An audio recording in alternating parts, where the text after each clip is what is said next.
Hello students, आज हम लोग डिस्कस करेंगे एचआरपी के बारे में, यानी कि human resource planning. Human resource planning क्या है, इसको पहले देखते हैं। देखिए, कोई भी ऑर्गेनाइजेशन है, उसको फ्यूचर में कितने मैन पावर की ज़रूरत है, किस टाइप के मैन पावर चाहिए, है ना। तो उसके लिए प्लानिंग करनी पड़ती है एडवांस में। इसी को ह्यूमन रिसोर्स प्लानिंग कहते हैं, ठीक है ना।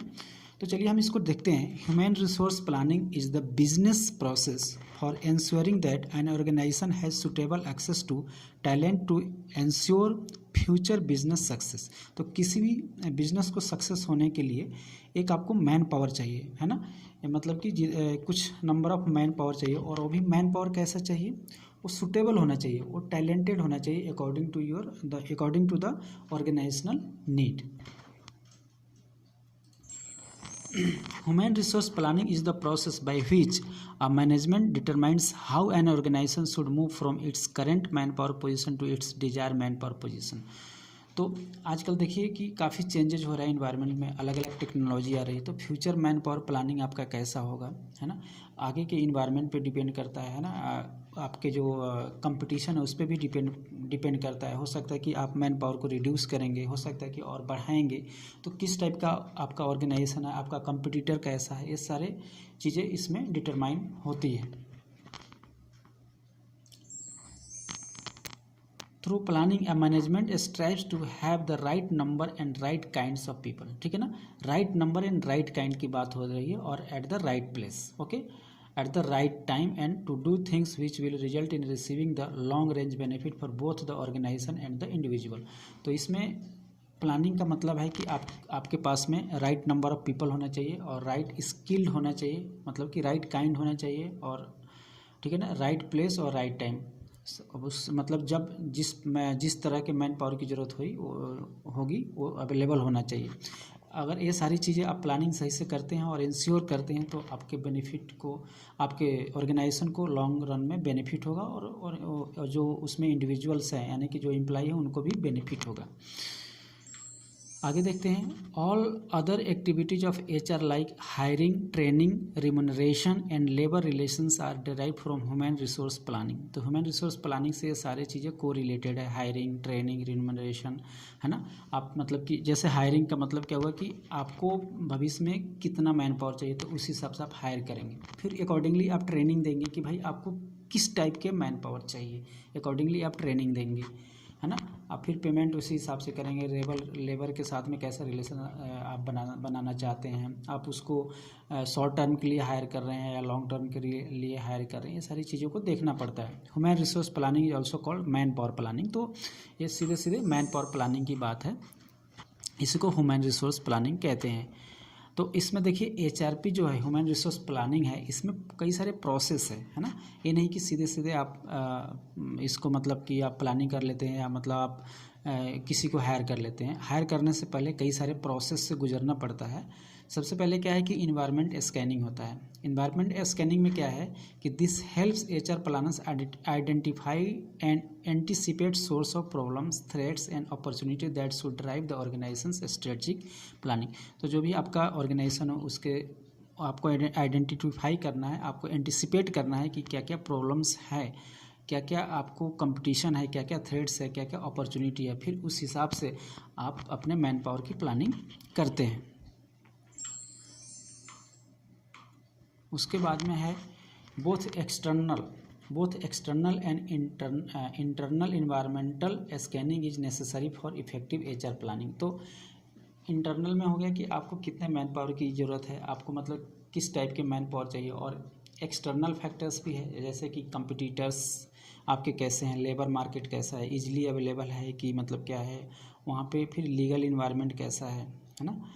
ये सारी चीज़ें देखनी पड़ती है। मतलब कि इंटरनल इन्वायरमेंट और एक्सटर्नल इन्वायरमेंट। इंटरनल इन्वायरमेंट मतलब कि आपके कंपनी के अंदर की इन्वायरमेंट, और एक्सटर्नल मतलब कि जो एक्सटर्नल फैक्टर्स होते हैं।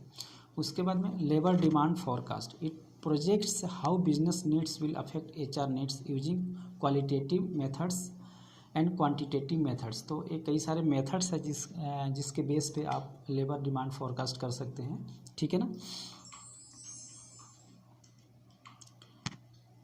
उसके बाद में the labour shortage are preventing entrepreneurs from expanding their business and such shortage makes the planning more difficult. अगर लेबर शॉर्टेज है तो फिर प्लानिंग करना बड़ा मुश्किल हो जाता है, फिर आपको मैन पावर को हायर करना बड़ा मुश्किल हो जाता है, ठीक है ना, तो इसको भी देखना पड़ता है।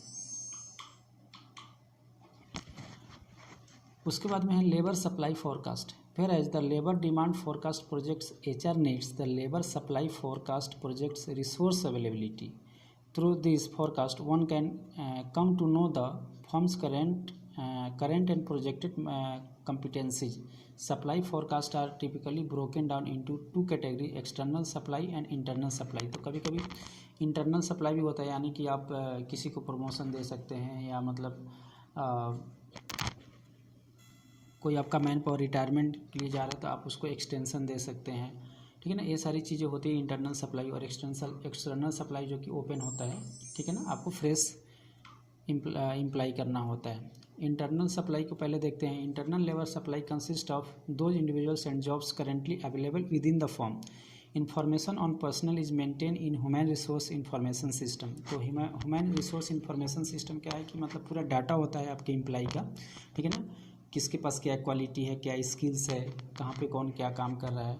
Data from this system are use to make projections into the future based on the current trends. Okay, तो इस बेस पे आप अपना प्लानिंग कर सकते हैं। उसके बाद में एक्सटर्नल सप्लाई में क्या है कि external supply consist of those individuals in the labour force who are potential recruits of the firm, है ना। द होल कंट्री और even the world may be the relevant labor market for highly skilled jobs, whereas for unskilled jobs the labor market is the local community। तो अगर unskilled man power आपको चाहिए तो वहीं से आसपास से ही मिल जाएगा, लेकिन आपको हाईली स्किल्ड मैन पावर चाहिए तो आपको बाहर से, है ना, आपका मतलब जो स्पेयर है उसको बढ़ाना पड़ेगा, आपको बाहर से मैन पावर को लेना पड़ेगा। उसके बाद में gap analysis. Analysis is use to merge the forecast of labour demand and supply. मतलब डिमांड और सप्लाई के बीच में क्या गैप है, इसी की बात कहता है कि आपके पास कितनी डिमांड है और सप्लाई कितना है। This process identifies the potential shortage और सरप्लस ऑफ द स्किल्स, ठीक है ना, employees and competencies. In addition to this the HR planners can analyse the environmental forecast with supply and demand. Supply and demand forecast for evaluating the firm's preparation in pursuing the different business scenarios in the context of business objectives।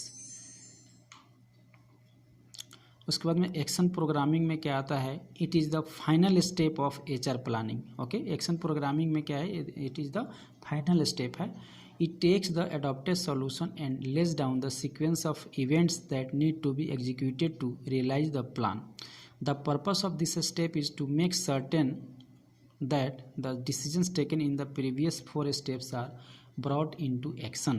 मतलब कि हमने जो भी discuss किया है previous 4 actions, वो सारे action हुए हैं कि नहीं, उसको मतलब कि अंतिम एक्शन अंतिम यही देता है, ठीक है ना। उसके बाद में control and evaluation. Control and evaluation monitor the effectiveness of human resource plans over times. Deviation from the plans are identified and actions are taken. The extent to which human resource objectives have been attained is measured by the feedback from the various outcomes. So हमने अभी इसको discuss किया कि HRP क्या है, इसके definitions को देखा और इसके प्रोसेस को देखा। तो क्योंकि जो भी हम ह्यूमन रिसोर्स प्लानिंग करेंगे तो प्लानिंग एकाएक नहीं होता, इसमें कई सारे प्रोसेस से गुजरना पड़ता है, तो हमने स्टेप बाय स्टेप प्रोसेस को भी देखा।